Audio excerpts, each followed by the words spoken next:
예. 나같이 시편 11편 3절.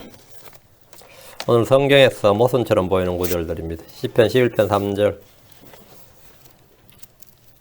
요건 왜 하냐 하면, 여러분이 어떻게 성경을 지난번에 해석하는가, 성경 해석의 원칙을 공부를 했죠. 제가 이제 성경 해석의 원칙을 오늘 그 예를 들어서 보여주는 겁니다. 시편 11편 3절. 같이 읽겠습니다. 기초들이 무너지면 의로운 자들이 무엇을 할 수 있으리요? 기초들이 무너지면, 파운데이션이 무너지면, 파운데이션이 파괴되면, 무너지면, 그게 이제 기독교의 파운데이션 하면 뭐죠? 예수 그리스도죠. 그 예수의 신성입니다. 예수의 성육신, 동정녀 탄생 말이. 그분이 하나님이시다는 거, 참 하나님이시다. 그분이 십자가의 대속, 피, 그리고 문자적 부활, 그리고 문자적 재림. 이게 기독교의 파운데이션이에요. 그리고 이제 또 하나의 파운데이션은 성경이죠. 예수님이 파운데이션이고 가정적 기초고요. 그다음에 우리가 모든 그 예수님이 주요 그리스도를 믿는 근거는 성경이에요. 성경이 역사성이나 사실성이나 과학성이나 하여튼 무엇인 것에 성경에서 무호성 이런 것이 파괴되면 기초가 무너지는 거죠. 성경의 무호성, 절대 확실함, 진리, 영감, 순수함, 보존 이런 성경에 관한 교리들 이게 기초입니다. 이게 무너지면 뭐 다 무너지는 겁니다. 그래서 기초들이 무너지면 의로운 자들이 무엇을 할 수 있으리요 이랬는데 이건 저희 교회에서 예전에 요 제목 요 구절로 설교한 게 저희 홈페이지에 있어요.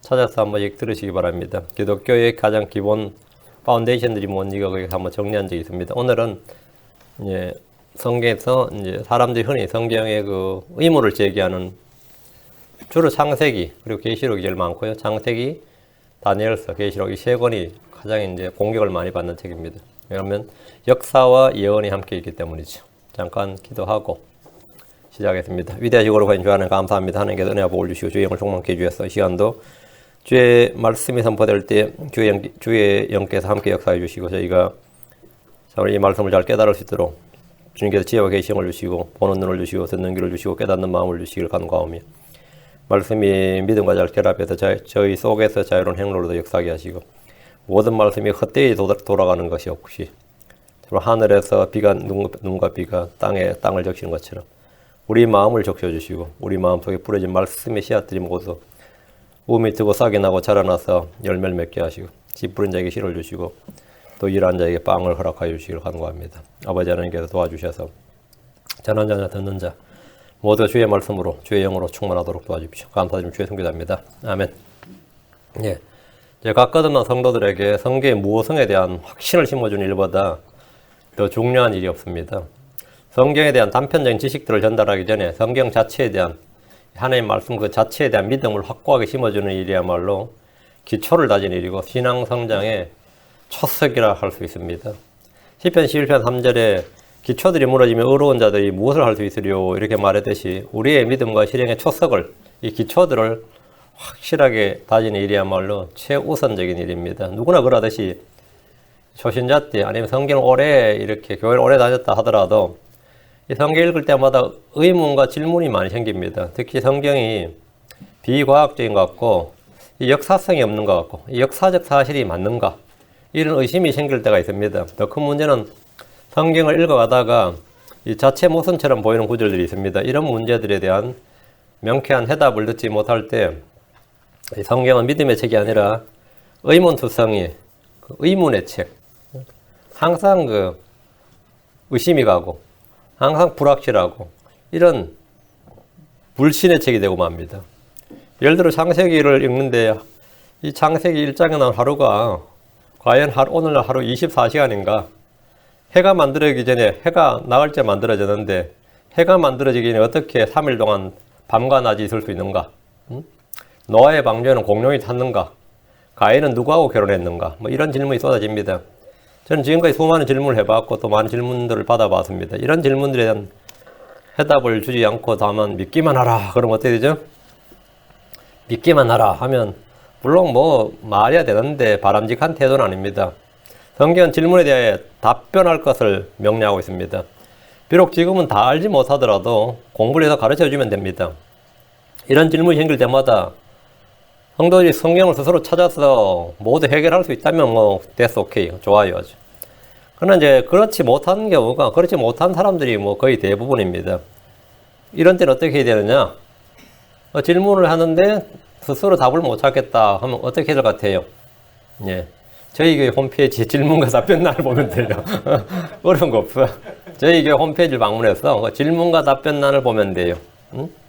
성경의 의문점 난제들이 생길 때마다 부지런히 찾아서 공부하시면 큰 도움이 될 겁니다. 우리는 성경을 의심하는 사람들이 아니라 성경의 절대 확실함을 믿는 사람들입니다. 시편 33편 4절에 주의 말씀은 옳으며 그분의 모든 일은 진리 안에서 이루어지는도다. 주의 말씀은 뭐다? 옳으며 주의 말씀은 그런 것, 틀린 것, 오류, 잘못된 것, 에러 없다 이거예요. 주의 말씀은 뭐라요?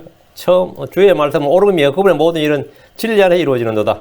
주의 말씀은 진리 안에서, 진리의 말씀 안에서 이루어져요.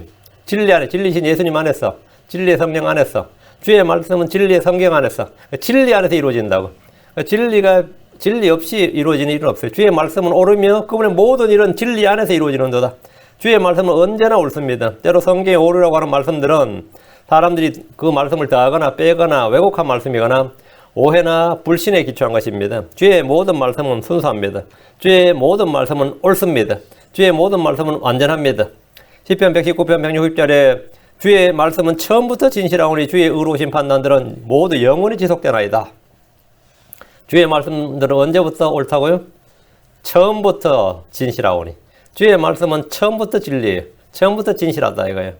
주의 말씀은 오랜 세월을 거치면서 오류를 수정하는 과정을 거친 것이 아니라 그리고 이 세상의 조류에 맞추어서 그때그때 변신한 게 아니란 말이죠. 주의 말씀은 처음부터, 주의 말씀은 진화와 발전과 수정을 거치지 않았습니다. 주의 말씀은 처음부터 옳았어요.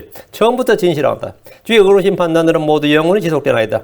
주의 말씀은 사람들의 역사를 거치면서 수정, 보완 과정을 거친 것이 아니라, 그래서 발전과 진화를 거듭한 것이 아니라 처음부터, from the beginning, 처음부터 진실하고 처음부터 옳았다 이거예요. 사무엘하 22장 31절에 하나님으로 말하건대 그분의 길은 완전하고 주의 말씀은 정죄되었나니 그분은 자신을 신뢰하는 모든 자에게 방패가 되시는도다. 그분의 길은 완전하고 그분의 말씀은 정죄되었습니다. 절대 무하다 이 말씀입니다. 성경 읽을 때 모순처럼 보이는 구절, 오류처럼 보이는 구절들은 많이 있지만 모순이나 오류는 하나도 없습니다. 자, 그럼 성경의 첫 부분에 나오는 몇 가지 질문들을 통해서 이런 문제를 해결하는 방법을 알려드리겠습니다. 제가 보여드리겠습니다. 성경의 난제나 어려운 점, 우리가 성경 해석의 방법을 배웠는데 어떻게 해서 하느냐. 자, 창세기 갔어요. 창세기 하루는 지금의 하루와 동일한 24시간이었는가? 이러면 그럼 당연히 24시간이었다. 답변은 24시간입니다. 그래요. 근거는 어떻게 할 수 있습니까? 성경은 창조의 하루의 시작과 밤을 표현할 때마다 밤이 되고 낮이 되니 이렇게 말씀을 반복합니다. 그리고 그때마다 첫째 날, 둘째 날에서 일곱째 날까지 명명하셨는데 우리는 과학적 증거를 찾지 않고 주의 말씀에서 답을 찾습니다. 요한복음 11장 9절에 예수님께서 대답하시되 낮에 12시간 있지 아니하냐. 사람이 만일 낮에 다니면 이 세상에 빛을 보므로 걸려 넘어지지 아니하리라. 낮은 12시간이자, 주님께서 낮은 12시간이라고 그랬어요. 그죠? 낮에 12시간이 있지 아니하냐. 그럼 밤은 뭐죠? 12시간이죠. 낮이 12시간이고 밤이 12시간이니까 예수님께서 낮을 12시간으로 규정하셨어요. 그러면 밤도 12시간입니다. 하루는 그럼 뭐죠? 24시간이죠. 그러니까 12시간. 성경 자체가 24시간 체제를 말하고 있단 말이죠. 이거는 뭐 과학적 사실이 아니라 성경 자체가 벌써 2000년 전에 주님께서 낮은 12시간, 밤은 12시간 이렇게 한때 진화론과 타협하는 절충안으로 창조론적 진화를 주장했던 사람들이 창조 때 하루는 지금과 달리 몇 년일지 알지 못한다라고 이렇게 답변을 했지만 성경은 분명히 하루는 24시간이고 창조는 6일 동안 있었던 일이라고 못 받고 있습니다. 출애굽기 20장 11절에 엿새 동안에 주가 하늘과 땅과 바다와 그것들 안에 있는 모든 것들을 만들고 일곱째 날에 안식하였느니라. 그러므로 주가 안식일을 복되게 하여 그 날을 거룩하여 하였느니라. 그러니까 엿새 동안 뭐라고요? 엿새 동안 하고 6일 딱 말하시고 하루는 24시간. 주님께서 이렇게 성경에 이렇게 기록되어 있어요. 주께서는 엿새 동안 현재 있는 하늘과 땅을 창조하였다는 사실을 분명히 선포하고 있습니다. 하루 24시간 6일 동안 창세기 1장 3절에서 31절까지 모든 것을 창조하였고 만드셨고 일곱째 날은 쉬셨습니다. 이 날을 안식일이라고 합니다. 주 예수님은 안식일에 무덤 속에 계셨고 주의 첫날 이른 아침에 무덤에서 일어나 부활하셨습니다. 주의 첫날은 부활의 아침이고 새로운 창조 시작의 날입니다.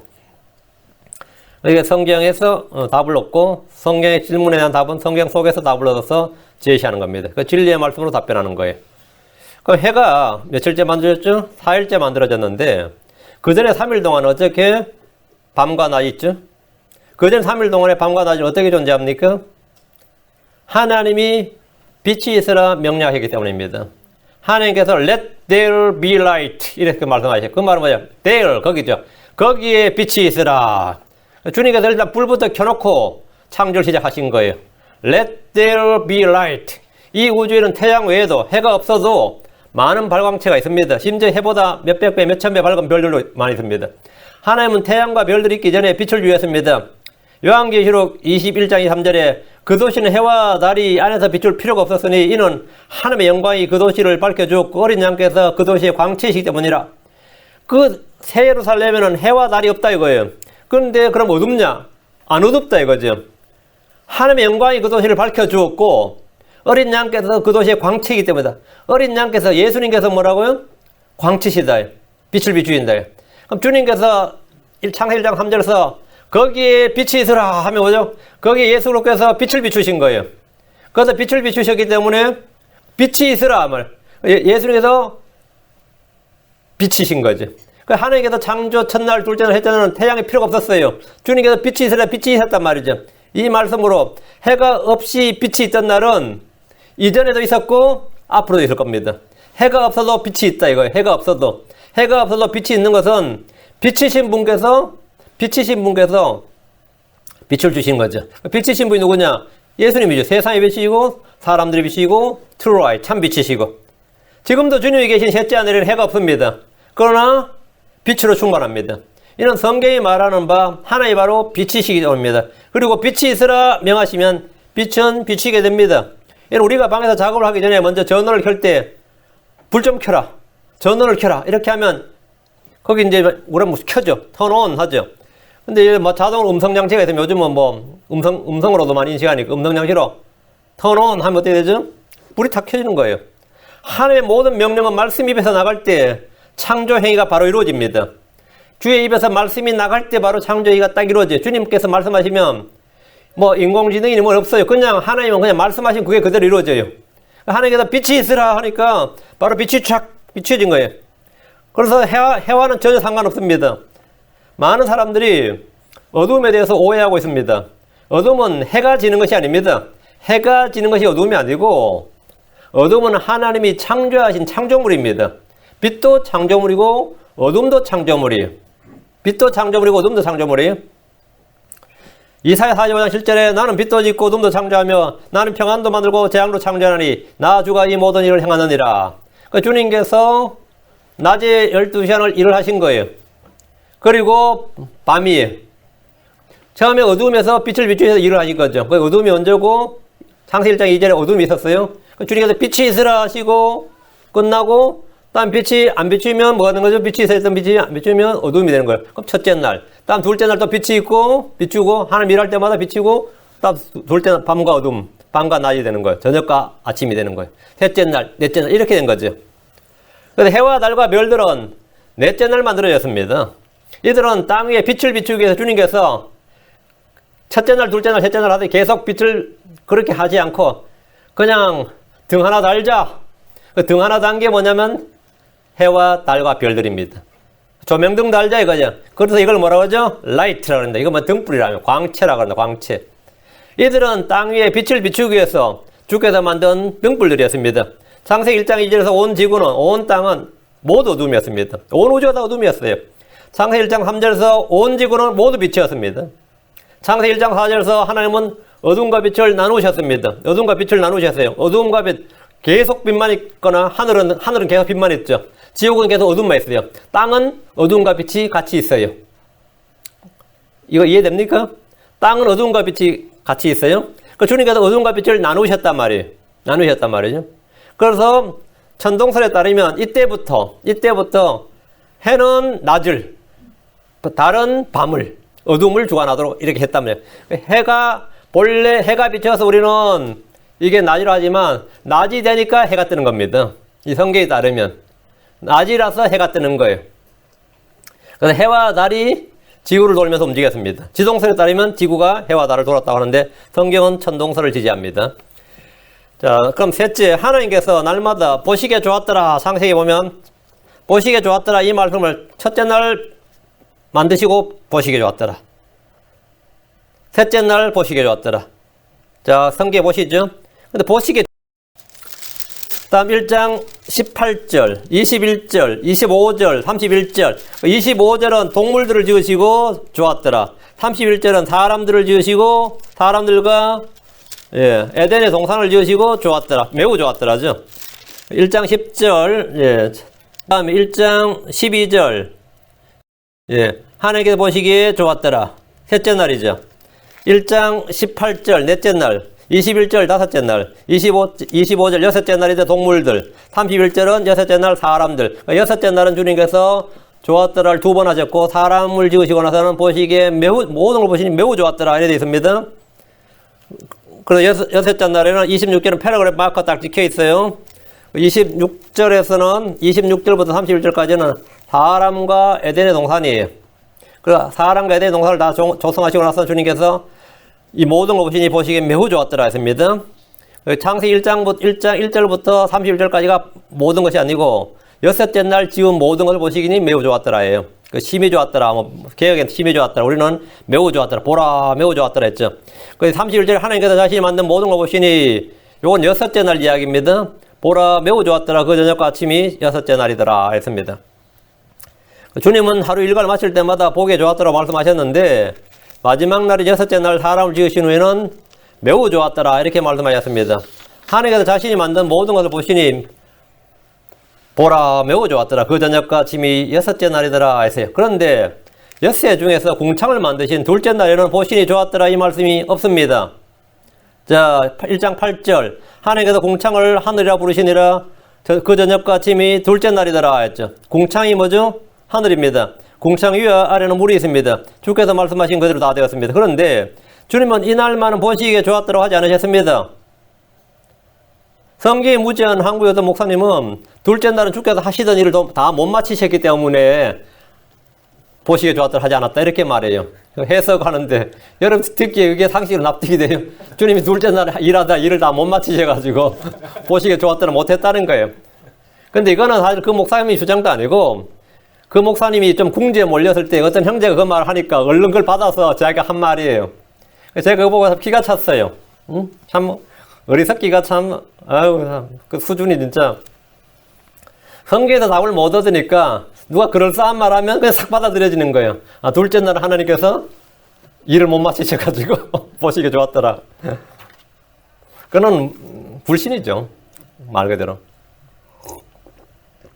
성경 속에서 답을 얻어야 돼요. 성경 속에서. 궁창이 하늘입니다. 궁창 위와 아래는 물이 있습니다. 주께서 말씀하신 그대로 다 되었어요. 둘째 날 미완성 아닙니다. 그런데 주님은 이날만 보시기에 좋았도록 하지 않으셨어요. 응?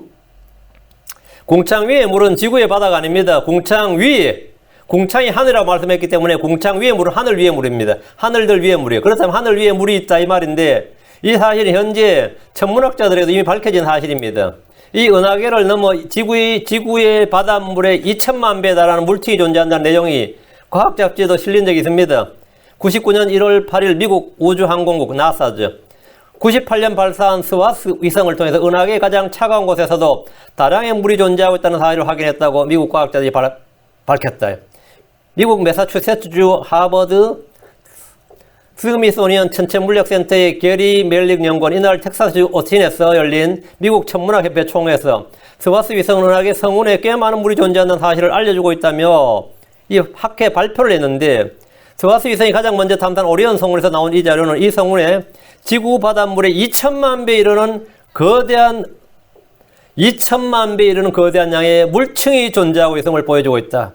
이전에 이미 유럽의 적외선 감지 위성에도 최근에 은하계에서 다량의 물이 수증기나 얼음의 형태로 존재하고 있다는 정보를 보내왔는데, 그게 수정유리 바다입니다. 이미 은하계에 물과 얼음이 있다고 정보를 보내왔는데 이번에 스와스 위성의 자료는 이를 확인해 준 것이다. 이전에도 이미 그런 자료를 계속 보내왔는데 이거는 확실하게 확정을 해줬다 이거예요. 이런 게 이제 텍사스 휴턴이 나사가 있는 본부예요. 오스틴이 텍사스 주도일 거야 아마. 거기에서 발표를 한 거예요.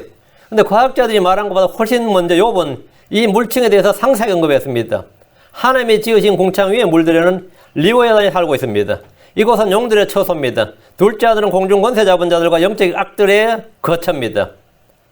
영적 악의 처소예요. 그래서 하나님은 좋았더라고 말씀하지 않았던 겁니다. 그건 당연한 거죠. 성경 말하기를 하나님께서 궁창을 하늘에 부르셨죠. 근데 그 하늘을 보기에 좋다? 보기 안 좋다 이거예요. 욥기 15장 15절에 보라 그분께서는 자신의 성도들을 신뢰하지 아니하니 참으로 하늘들이라도 그분의 눈앞에서 깨끗하지 아니하거든. 하늘들이라도 뭐라고요? 하늘들이라도 그분 앞에서 그분 눈앞에서 깨끗하지 않다. 왜 깨끗하지 않죠? 거기 뭐가 살고 있어요? 예, 공중 권세 잡은 자들이 있단 말이죠. 영적 악의 높은 처소들은 영적 악이 있단 말이죠. 그래서 주님께 둘째 날은 보시기에 좋았더라고 하지 않으신 겁니다. 이게 성경적으로 답이지. 하나님께서 일을 덜 마치셔가지고 안 했다 그러면 안 되지. 그럼 무슨 해괴망측한 말을. 인간의 우주개발 계획은 전적으로 악한 영들의 역사에 따른 거면 하나님은 사람들에게 하늘이 아니라 땅을 주셨고 대기권까지가 우리의 생활 영역입니다. 시편 115편 6절, 시편 115편 6절에 하늘 곧 하늘들은 주의 것이로되 그분께서 땅은 사람의 자녀들에게 주셨도다. 하늘은 뭐라고요? 예, 하늘은 사람이 준 게 아니에요. 하늘들은 주의 것이로되 그분께서 땅은 사람들의 자녀들에게 주셨도다. 이랬어요. 자, 성경에 따르면 지구 역사가 보통 얼마라 그러죠? 예, 6,000년 정도라 그러죠. 그럼 이 우주에 과학자들은 몇 천만 년이라고 그러잖아요. 그죠?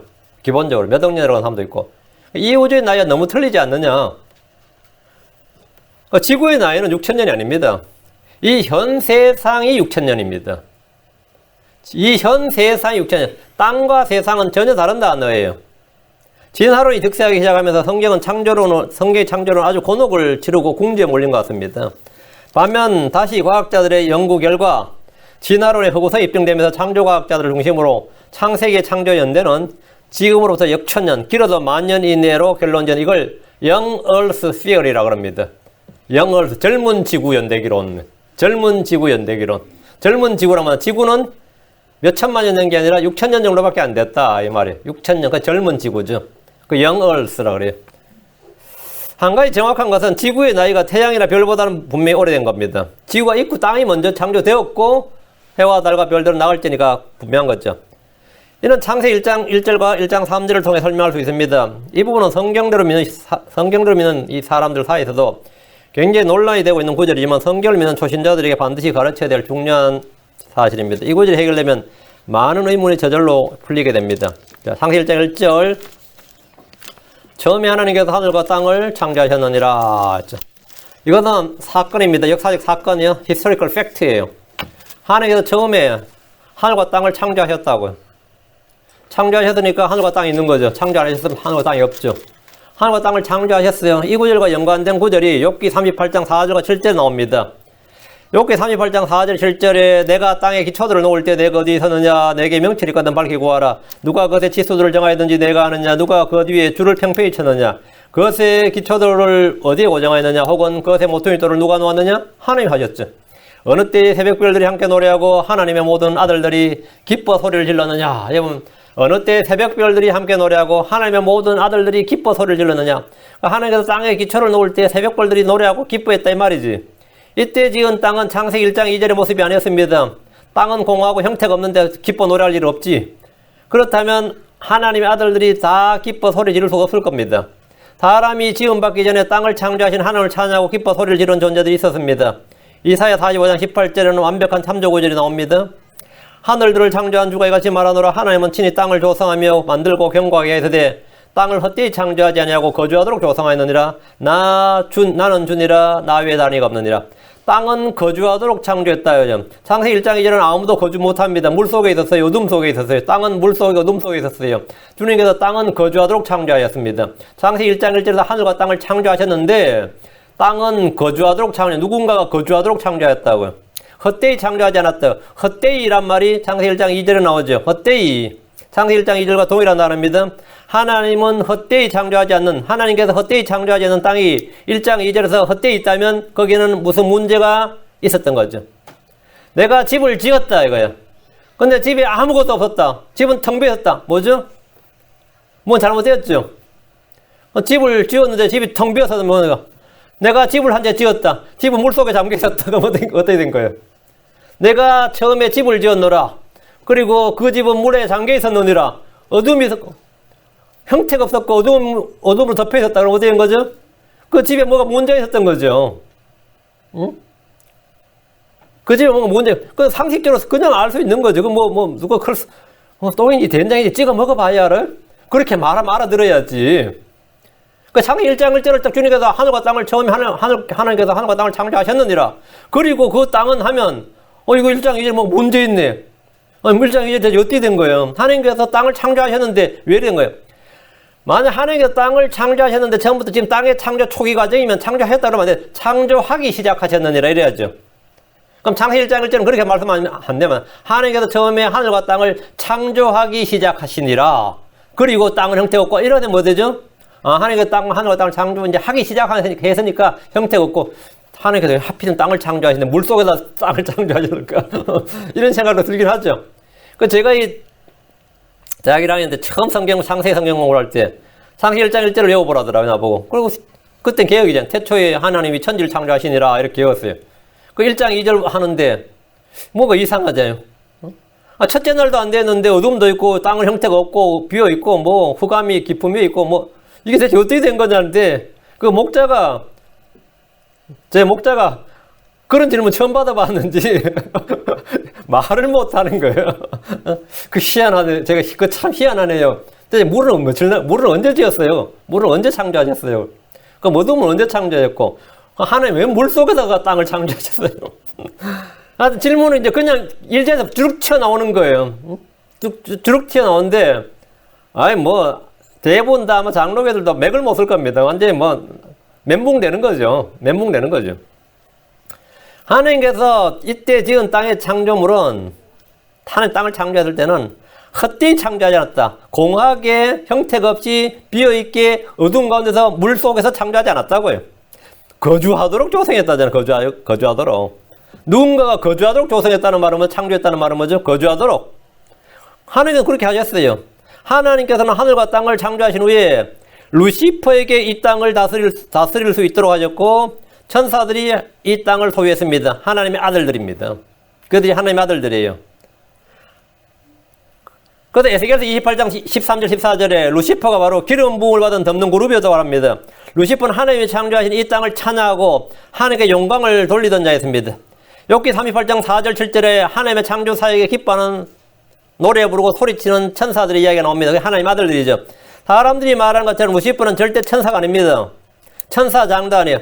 하나님께서 하늘을 창조하시고 다음에 땅을 창조하셨어. 이것은 너희를 위한 것이다. 그러면 기뻐 노래하는 거죠.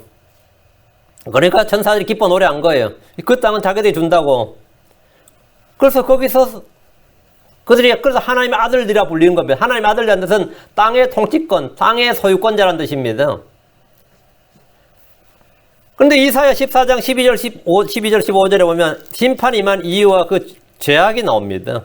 루시퍼에게 하나님께서 땅을 다스리고 그 땅이 이제 하늘의 왕국이에요. 여기 그 땅이. 근데 루시퍼는 그게 아니라 하늘에 올라가서 하늘의 왕자에 앉고 싶은 땅의 왕 말고 이사야 14장 12절에 오 아침의 아들 루시퍼야 내가 어찌 하늘에서 떨어졌는가 민족들을 약하게 만든 자에 내가 어찌 끊어져 땅으로 떨어졌는가. 루시퍼는 하나님께 받은 자신의 왕자를 가지고 있었어요. 14장 13절 내가 내 마음속으로 이르기를 떨어진 이유가 나와 13절에 내가 내 마음속으로 이르기를 내가 하늘로 올라가 이 말은 뭐죠? 루시퍼가 땅에서 자기 왕자를 가지고 있었던 거죠. 하늘의 왕자를 가지고 있다면 말이 안 되죠. 하나님의 왕자는 하늘의 왕자는 하나님이 가지고 계시죠. 하나님이 앉아 계시지. 내가 하늘로 올라가서 내가 하늘의 별들 위로 내 왕자를 높이리라. 또 내가 북쪽의 연면들 위에 있는 회중의 산 위에 앉으리라. 하늘의 별들, 이 별들은 천사들입니다. 하나님의 거룩한 천사들이에요. 그럼 루시퍼 마귀는 자기 용과 그의 천사들, 마귀와 그의 천사들, 자기 천사들 말고 하늘에 있는 천사들이라도 자기가 뭐라고요? 그들 위로 왕자를 높이겠다 이거예요. 그러니까 내가 땅만 아니라 땅만 차지할 것이 아니라 하늘에서도 내가 하늘에 있는 모든 천사들 위에 하나님의 천사들 위로 내가 내 자신을 높이겠다. 내 왕자를 높이리라. 내가 북쪽 연면들에 있는 회중의 산 위에 앉으리라. 이렇게 결심을 했어요. 이게 루시퍼 타락하고 떨어진 이유입니다. 여기 자신의 왕자라 그랬죠. 그 루시퍼는 뭐였죠? 기름 부음을 받은 덮는 그룹이었고 킹이었다. 스러운 보좌가 왕자가 있단 말이죠. 근데 이 왕자가 땅에 있었다고. 이때는 뭐죠? 아담은 만들어지지 않았습니다. 그렇게 해서 이 땅이 심판을 받았는데 이게 물로 심판을 받아가지고 얘가 하늘과 땅을 마음대로 왔다 갔다 하니까 노아 형수는 땅만 심판받아요. 하늘은 심판 안 받았어요. 왜? 사람은 처음부터 땅에서만 문제, 땅을 더럽혔지 사람이 하늘을 더럽히지는 않았습니다. 근데 루시퍼는 문제가 사정이 달라요. 하늘 위로 올라가려고 했더니 그냥 온 하늘과 땅이 다 우주가 물로 심판을 받은 거예요. 그래서 물이 창세기 1장 2절 그게 나온 겁니다. 깊은 가운데 있게 된 거예요. 자, 여기까지 이해가 됩니까? 이해 못한 사람 못해. 안 믿는 사람은 지가 성경을 번역했든 성경을 주석을 했든 죽었다 깨나도 이건 안 돼요. 이건 믿는 자에게는 쉽고도 안 들리고 믿지 않는 자에게는 죽었다 깨나도 머리 빠개지는 소리야 그냥. 그 루시퍼는 이 땅에서 자신의 왕자를 가지는 왕이었다 이거예요. 그런데 거기서 만족하면 끝난 거예요. 근데 그는 이전 세상에서 이 땅을 소유한 왕이었는데 자기가 하늘의 천사들 위해서 그 천사들에서 자기가 이 지배권을 갖고 통치권을 갖고 싶었던 거예요. 그건 하나님의 천사들, 하나님의 거룩한 천사들 그 위에서 그 하늘까지 올라가 하늘의 왕자들 별들 위에 하늘의 별들 위로 내 왕자를 높이라. 깨몽이지 녀석. 완전 꿈을 깨야지. 깨몽이죠. 예, 성경에 나오는 최초의 죄는 아담이 아니라 아담이 지음 받기도 전에 이미 루시퍼 안에서 발견되었습니다. 루시퍼 안에 네가 네 마음속으로 이루길 이랬죠. 그래서 네 마음속으로 주님께서 그 마음을 보신 거예요. 마음을. 그래서 에스겔 28장 15절에 내가 창조된 날부터 내가 내 길들에서 완전하였는데 마침내 내 안에서 불법이 발견되었도다 했죠. Iniquity was found in thee. 네 안에서, 네 속에서 발견되었도다. 네 속에서 발견되었다. 이게 특이한 말. 내가 창조된 날부터 이거 from the day that thou was created. 네가 from the day that thou was created. The day. 사람은 여섯째 날 the day that thou was created죠. 사람은. 그럼 루시퍼는 the day that thou was created 언제예요? 첫째 날도 여섯째 날이 아니지. 그래서 이걸 못 믿는 사람은 루시퍼하고 아담이 뭐가 되는 거죠? 동기동차이 되는 거예요. 미카엘이나 가브리엘도 아담하고 뭐가 되는 거죠? 다 동기생이 되는 거예요. 왜? 6,000년밖에 안 된다며. 6,000년부터 안 되면 여섯 날 주님이 다 만들었으면 천사들이든 그룹이든 스랍이든 다 6일 안에 만들어졌을 거 아니에요. 기록은 안 했다 치고. 그러면 아담하고 루시퍼하고 네가 나이 많냐 내가 나이가 많냐 싸워야 된다고. 그래서 아담은 어차피 여섯째 날 만들어졌는데 그러면 천사는 몇째 날 만들어요? 성경 안 나오네요? 이렇게밖에 뭘 못하죠. 성경 안 나오네. 아이고 그걸 믿느니 차라리 그걸 믿고 그런 믿음 발휘하느니 차라리 안 믿고 만다. 그런 믿음을 가지려니 차라리 내가 기록도 안 된 믿음을 그 믿음이라고 할 수 있어요? 루시퍼하고 아담을 같은 날 만들어졌다든지 기껏 해봐 여섯 차이 정도밖에 안 난다고 생각하면 설마 일곱째 날 만들지는 않을 거 아니에요. 어차피 6일은 아니었잖아요. 낮에는 전부 다 땅에 거 만들고 밤에는 전부 다 하늘에서 만드니까 별의별 상상을 다 해야 되는 건데 그래 믿느니 차라리 믿질 말아요. 그렇게 믿느니. 하나님께서는 루시퍼의 불법과 죄를 결코 묵과하지 않으셨습니다. 모든 불법에는 뭐가 있다고요?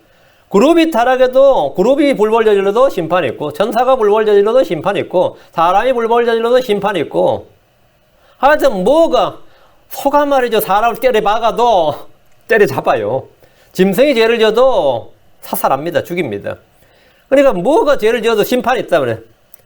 그리고 창세기 1장 1절에서 창조된 하늘과 땅은 1장 2절에서 형태가 없고 비어 있었고 어둠은 기쁨의 표면 위에 있었습니다. 이는 하나님께서 물로 세상을 심판하셨기 때문입니다. 물로 그때 있었던 세상은 물로 심판을 받았고 이거예요. 그때 있었던 세상은.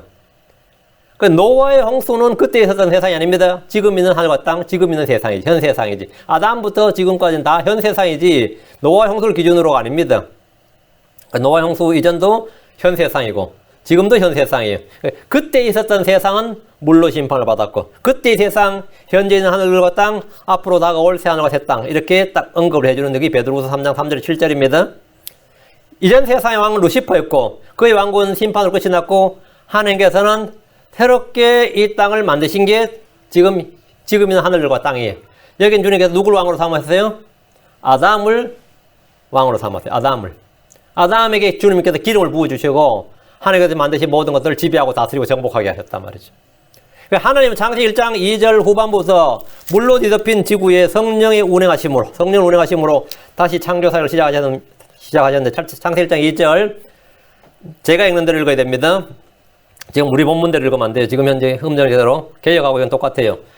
제가 읽는 그대로 따라 읽으셔야 됩니다. 그리고 땅은 형태가 없었고 비어 있었으며 어둠은 기쁨의 표면 위에 있었고 하늘의 영은 물들의 표면 위에 움직이셨더라. 자, 와닿습니까? 창세기 1장 1절에 처음에 하나님께서 하늘과 땅을 창조하셨더라. 그리고 땅은 형태가 없었고 비어 있었으며 말이 참 와닿죠? 지금 우리 성경처럼 이렇게 흐리멍텅하게 번역하면 안 돼요. 처음에 하나님께서 하늘과 땅을 창조하시니라. 그리고 땅은 형태가 없고 이렇게 이 시제를 다 없애버리면 이거는 이거는 뭐 역사적 사실이 사라지는 겁니다. 히스토리컬 팩트예요, 이거는. 그리고 땅은 형태가 없었고 비어 있었으며 어둠은 기쁨의 표면 위에 있었고 하나님의 영은 물들의 표면 위에서 움직이셨더라. 시편 기자는 이때 성령께서 하신 역사가 무엇인지 분명하게 기록해 주는데 시편 104편 30절에 주께서 주의 영을 보내심에 그것들이 창조되어 싸운즉 주께서 지면을 새롭게 하시나이다 이랬습니다. 성경을 지지하고 옹호한다는 과학자들까지도 이 사실에 대해서 무지를 드러냅니다. 물은 언제 며칠째 창조되었는가 이런 질문에 혼비백산하는 사람들 자주 봅니다. 물은 며칠째 창조된 것 같아요? 첫째 날 창조하셨는데 하나님께서 아무 말씀도 안 하고 창조하셨어요. 그죠? 물은 말 안 하고 모든 게 말씀으로 창조되었는데 물은 말씀 안 하고 창조했어. 그렇게 믿느니 차라리 안 믿고 만다네, 진짜. 그렇게 믿느니.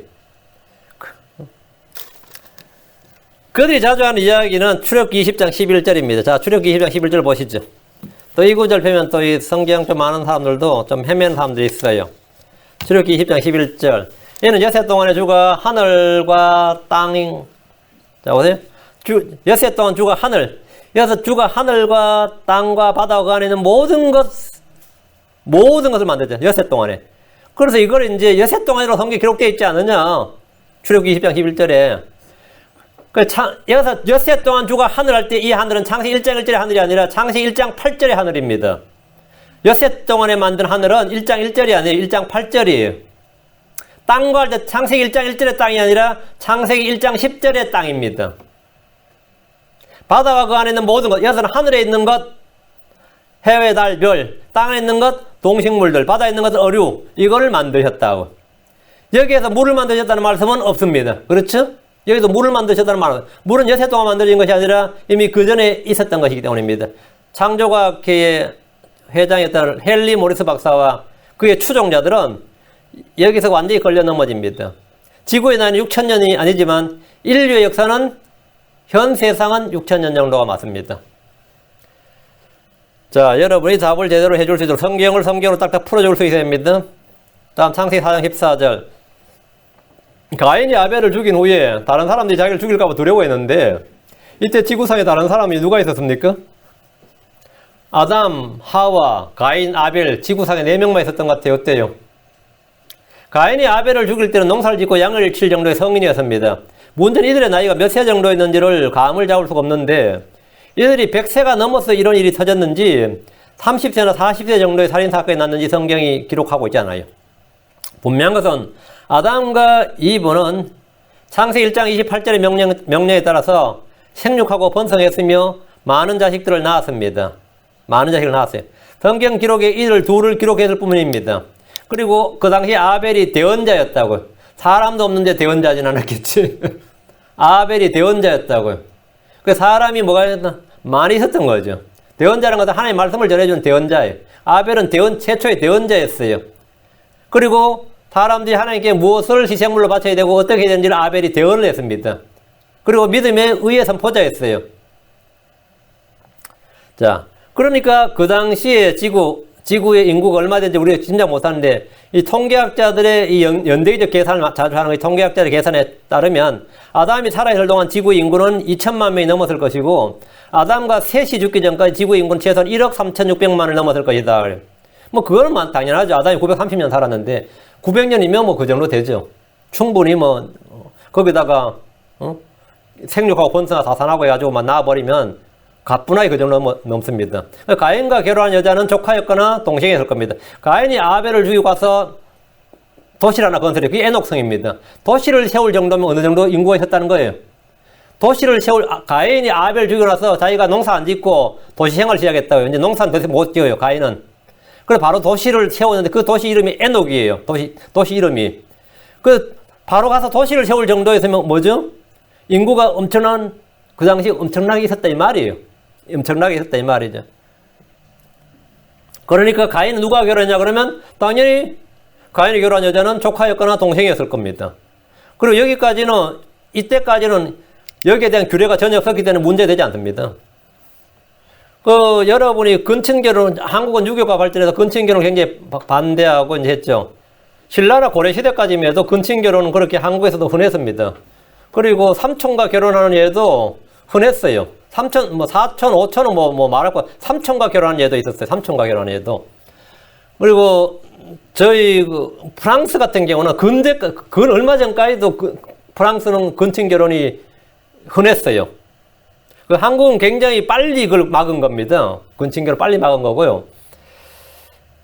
제가 한국에 있을 때 한국에 노동자로 왔다가 거듭난 사람이 있어요. 캐톨릭이었는데 노동자 파키스탄 사람이었습니다. 노동자로 왔다가 거듭나다 킹제임스 성경을 알게 되어서 파키스탄에 돌아가서 진리 성경학교라는 학교를 세워서 이 선교사 역할을 했던, 자기 고향으로 와서 막 이 교회를 세우고 신학을 했던 형제가 있는데, 제가 지금 최근에 소식을 들어보니까 종교 박해를 피해서 인도와 파키스탄 분쟁 지역이었어요. 그래서 종교 박해를 피해서 영국으로 이민을 갔더라고요. 그 영국 가서 지금 목회를 하더라고. 그런 형제가 하나 있어요. 근데 그때 결혼을 안 했기 때문에 한국에서 안수를 못 줬어요. 자기 고향을 돌아가서 지금 목회하겠다는데 안수를 줘야 되는데 결혼 안 한 거예요. 결혼 어떻게 할 거냐 했더니만 돌아가면 있대. 누구냐 하니까 조카가 있대. 뭐 우리가 이 지금 뭔 소리 하냐고. 조카가 있다니까 지금 차만 조카가 안 했는데 결혼할 거래. 그래서 우리가 완전 기가 찰 노릇이지. 조카하고 결혼한다. 얼마나 저거냐. 사촌이에요. 거기는 아주 사촌하고 결혼한 건 자연스러운 거예요, 보니까. 자기 돌아와서, 그래. 그때 진짜 좀 깨더라고요. 근데 아직도 그런 적이 많이 있는 거예요. 그래서, 성경에서는 지금 몇 촌까지 그 맞은지 우리가 그러면서. 그때, 레이기 펼쳤는데 구약을 왜 피냐 그러고 그런 적이 있었어요. 실제 세월에서 그런 일이 있었어요. 근데 가인 시대 정도는 그건 아무것도 아니죠. 그때는 아마 형제 간에도 가능했을 겁니다. 그 당시에는 형제 간에도 가능했을 겁니다. 전혀 문제가 없습니다. 그런데 어쨌든 간에 가인이 보복을 두려워했어요. 하나님께서 가인의 이마에 표를 주었거든요. 근데 가인이 보복을 두려워했어요. 주님 앞에. 왜 보복을 두려워했냐면 자신이 아벨의 살인자로 밝혀질 경우에, 야, 가인이 아벨을 죽였다더라. 가인이 대언자였던 의인 아벨을 죽였다. 그럼 아벨의 추종자들 어떻게 되는 거죠? 아벨을 따라 믿는 사람들은 어떻게 되는 거죠? 복수를 하는 거죠, 당연히. 그래서 가인이 그게 두려운 거예요. 자기가 남을 죽여봤기 때문에 자기도 누구에게 죽임을 당할까 봐 두려워하니까 하나님께서 가인의 이마에 표를 준 겁니다. 근데 이 부분에 대해서 이제 막 오해를 하면, 아담 이전에 다른 족속에 살고 있었던 것이 아니냐. 프리-아담마이트 레이스. 아담 이전에 다른 종족이 이 땅에 살고 있었다. 이런 주장을 하는데, 여기 이제 한국에서는 이제 베레아, 성결, 그쪽 교회, 김기동 교회, 이런 그런 교회들이 이걸 주장합니다. 아담 이전에 다른 족속에 살고 있었다. 이렇게. 그건 이제 거짓말이고, 아담은 성경이 말한 대로 the first man이에요. 첫 번째 사람입니다. 고린도서 15장 45절에 그러므로 기록된 바 첫사람 아담은 살아있는 혼이 되었더라 함과 같이 마지막 아담은 살려주는 영이 되었느니라는데 여러분 첫사람 아담에서 그 사람은 첫사람이 누구죠? 아담 first man Adam. 아담은 첫사람이고 하와는 모든 산자의 업이니까 하와 이전에 다른 족속이 존재할 수 있어요? 없어요? 없지. 왜? 하와가 모든 산자의 어미라는 거잖아요. 모든 산자의 어미는 뭐예요? 모든 사람은 하와 배에서 나와야 된다고. 그러니까 아담과 이브 이전에 다른 인류는 존재할 수가 있어요? 없어요? 없죠. 그러니까 이제 오늘날 재창조를 공격하는 사람들 중에 하나가 야, 저 사람들 아담 이전에 다른 족속이 있었다더라. 그거는 무시한 소리죠. 아담 이전에 다른 족속은 하나님의 아들들입니다. 그룹과 스랍들 천사들이에요. 그 이야기지 아담 이전에 사람 말고 다른 사람이 있었다. 지들이 그 소리 하고 있는 거지. 무슨 말 같지 않은 소리를. 그러니까 그런 이단이 있나 이래가지고 거짓으로 이 재창조의 진리를 막는 목사들이 있어요.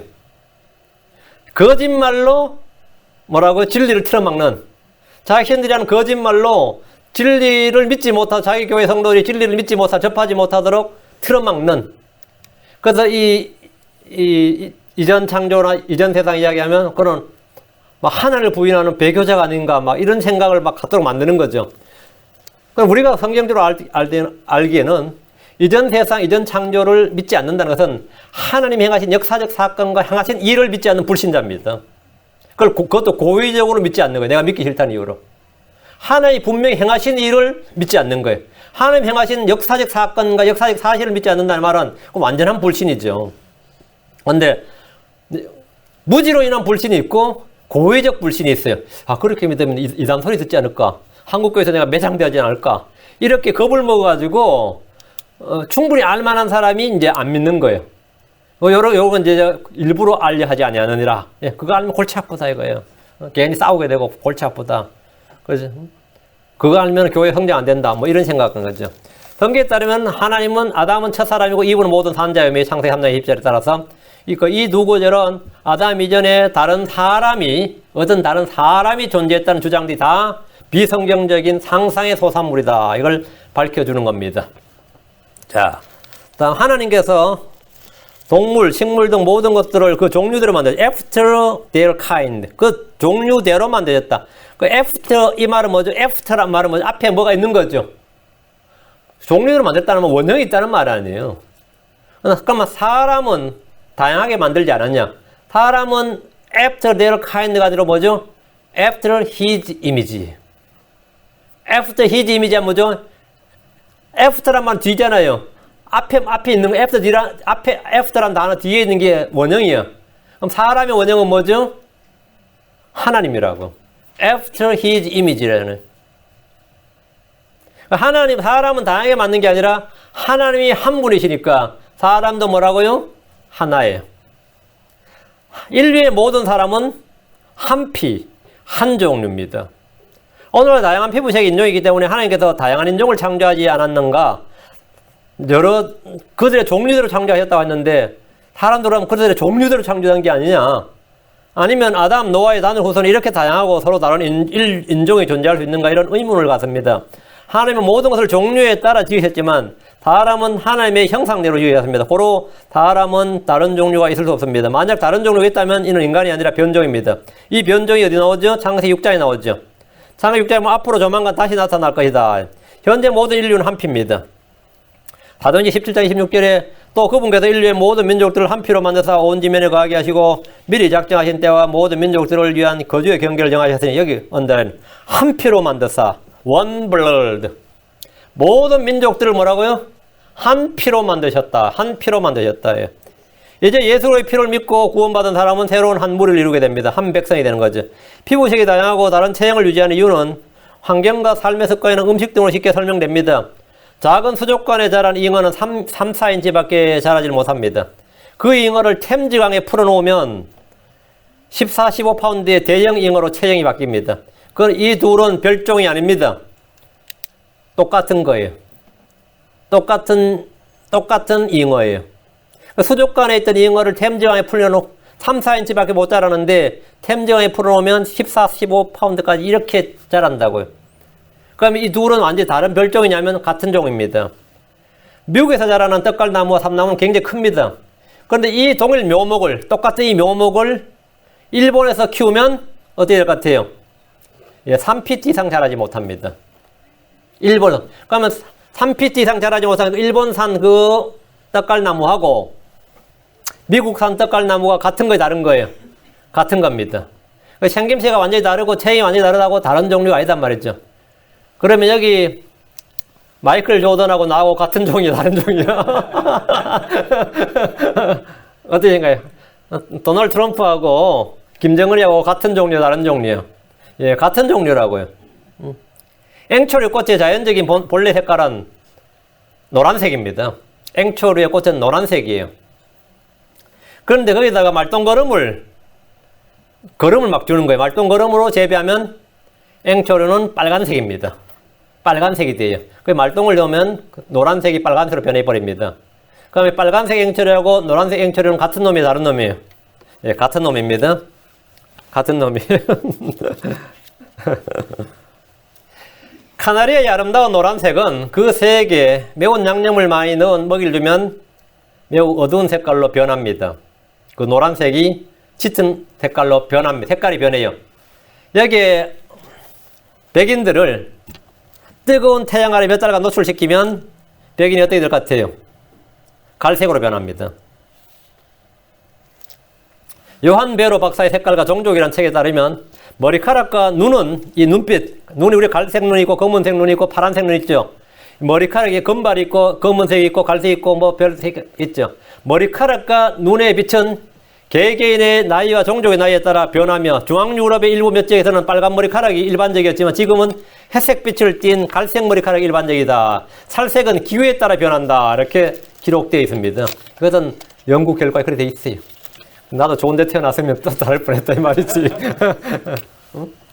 머리카락과 눈의 색깔은 환경에 따라 완전히 변한다 이거예요. 코리안도 잘하면 파란색의 눈을 가질 수가 있다는 거죠. 자, 그리고 그것은 원블루드, 한민족이고 한 사람이다. 제가 지금 하나님께서 땅을 창조하시고 안식하셨는데 창세기 2장 4절부터 창조에 대한 이야기가 또 나온다 이거죠. 창세기 1장과 모순이 되지 않느냐. 이건 유명한 질문, 너무나 흔히 하는 질문이에요. 모순되지 않습니다.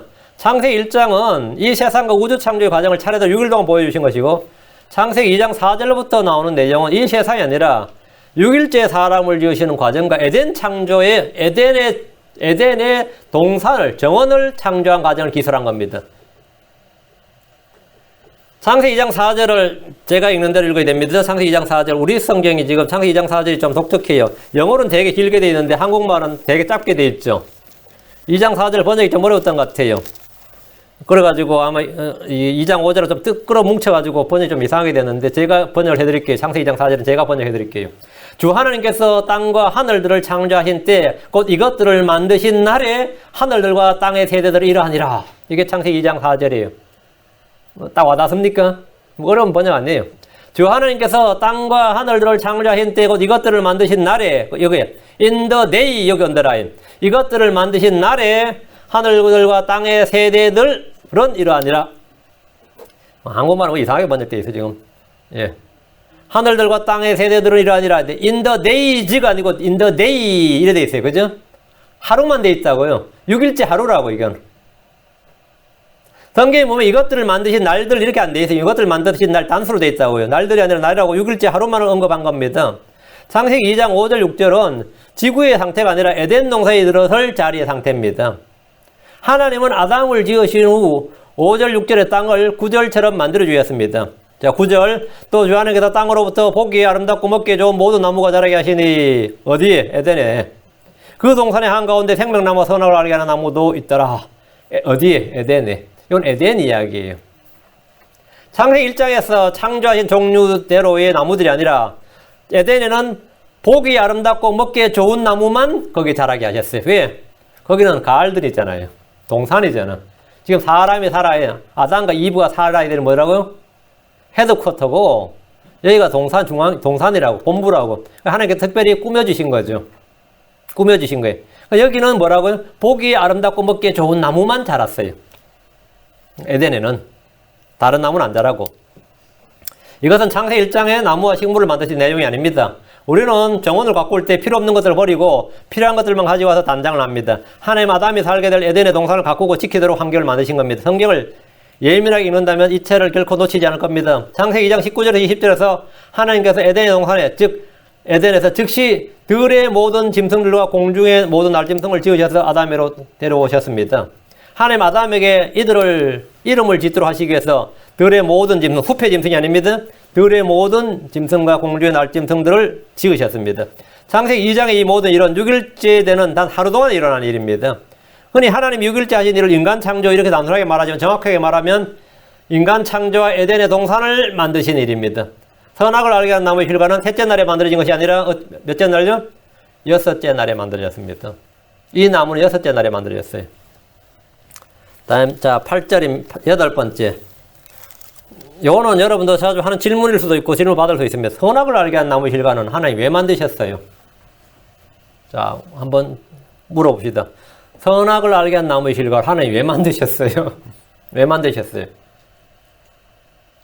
사실 이 질문은 모순되는 질문은 아니고 그냥 궁금한 사항인데 하나님이 전지전능하시다면 사람이 미리 죄를 지을 걸 알았을 것이고 선악을 알게 한 나무의 실과를 먹을 것을 알았을 텐데 왜 선악을 알게 한 나무를 거기 만들어서 사람으로 하여 죄를 짓게 만들었느냐 이런 이제 원망과 책임 우리가 이제 원망과 책임전가의 본능이 작용해서 이런 질문을 합니다. 그러니까 우리가 뭐 방에서도 여긴 다 네 마음대로 하지 이 방엔 절대 들어가지 마라 그러면 어떻게 보여? 그 방만 들어가고 싶어지잖아. 그 방만 들어가고 싶어지잖아요.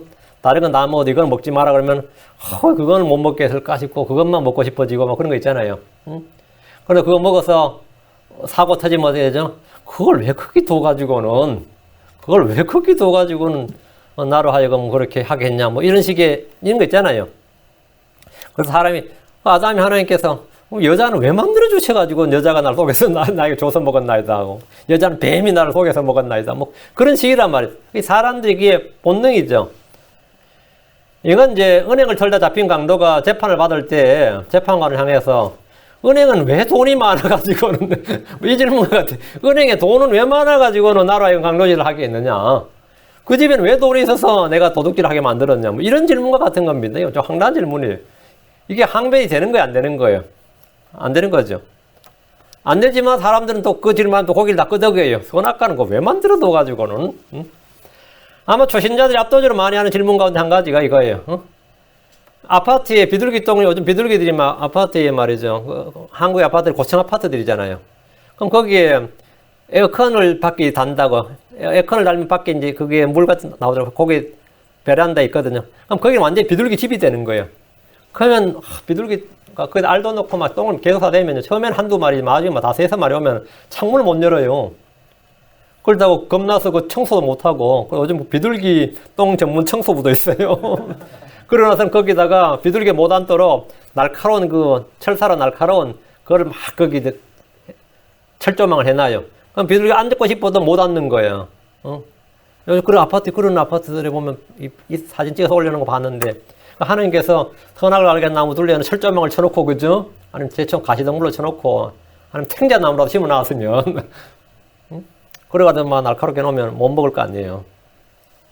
그러면 물론 뭐 배서 먹든지 뭐 하겠지만 땅이라도 파서 먹겠지. 그러면 사람이 뭐 하지 말라고 안 하는 건 아니에요. 뭘 해도 하겠죠. 근데 그렇게 질문을 한다고 하나님께서 그러면 벽이라도 만들어 가지고 말이죠. 오면 전기 지지직 통하도록 그죠. 그럼 못 먹을 거 아니에요. 그러다 보니까 여기는 가까이 추측과 억측과 구관 해석이 난무하고, 목사님들도 이제 질문 받으면 또 이것도 그럴듯하게 설명해 주려면 이제 머리 아픈 거죠. 왜 하나님 왜 만드셨을 것 같아요? 여러분, 쉽고 단순하게 한번 답해 보세요. 왜 만든 것 같아요?